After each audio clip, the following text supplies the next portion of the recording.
நெற்பயிருக்கு அடுத்தபடியாக தண்ணீரை அதிக அளவில் பயன்படுத்தும் பயிர்களில் கரும்பு முக்கிய இடத்தை வகிக்கிறது.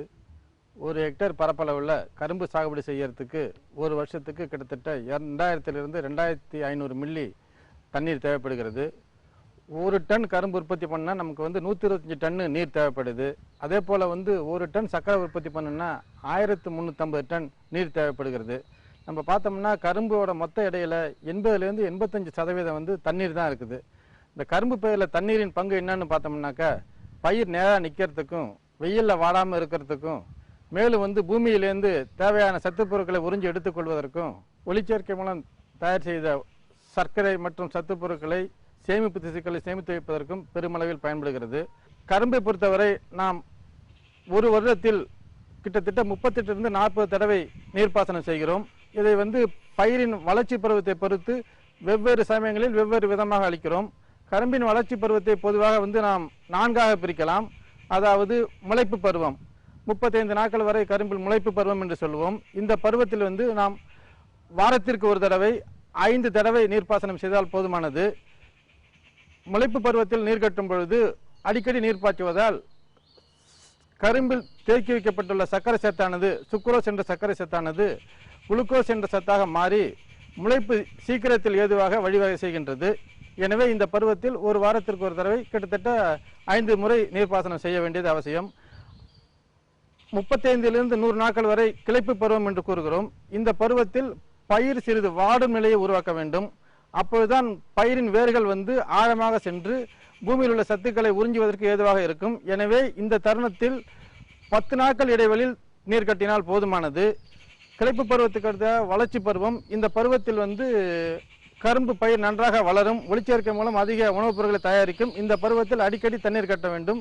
எனவே ஒரு வாரத்திற்கு ஒரு முறை நாம் நீர் பாய்ச்ச வேண்டும்.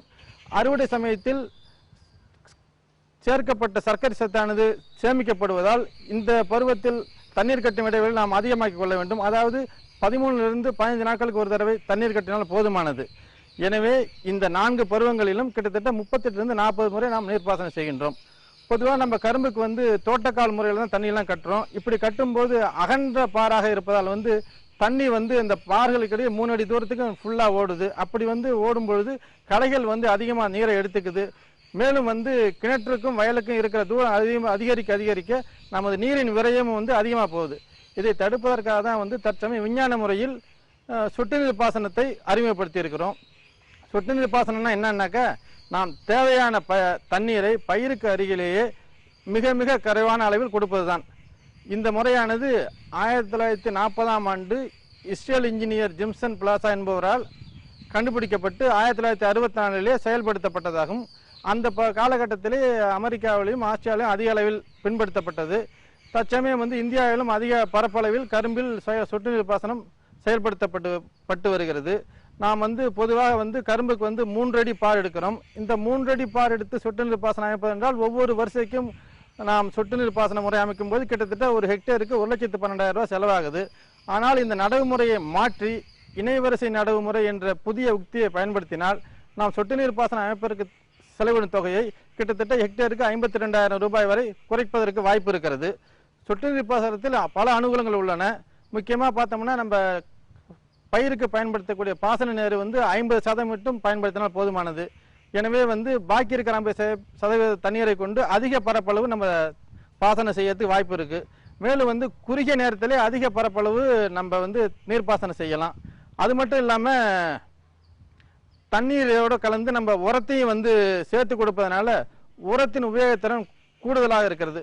மேலும் நம்ம சாதாரண முறையில் 100% உரம் போட்டாக்கா நம்ம சொட்டு நீர் பாசனம் மூலம் அந்த உரத்தை கொடுக்கும் பொழுது 75% சிபாரிசு உரத்தை கொடுத்தாலே சாதாரண முறையில் 100% கொடுக்கும்போது என்ன மகசூல் கிடைக்கிறதோ அந்த மகசூல் கிடைக்கிறது.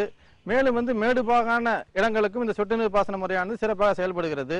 வேரின் பாகம் எப்பொழுதுமே ஈரமாக இருக்கும்படி இந்த சொட்டு நீர் பாசனம் நன்கு செயல்படுத்தப்படுகிறது.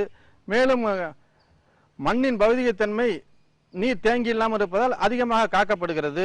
பூச்சி பூஞ்சா நோய்களின் தொந்தரவு அதிகமாக இருப்பதில்லை. மேலும் கரும்பு மகசூல் அதிகமாக இருக்கிறது. கரும்பு மகசூல் அதிகமாக இருப்பதனால் சர்க்கரை கட்டுமானம் கூடுவதுடன் சர்க்கரை மகசூலும் கூடுகிறது. மேலும் இந்த சொட்டு நீர் பாசனம் செய்வதற்காக தேவைப்படும் தொழிலாளர் எண்ணிக்கை குறைவாக இருக்கிறது. பயன்படுத்தப்படும் மின்சாரத்தின் அளவும் குறைவாக இருக்கிறது.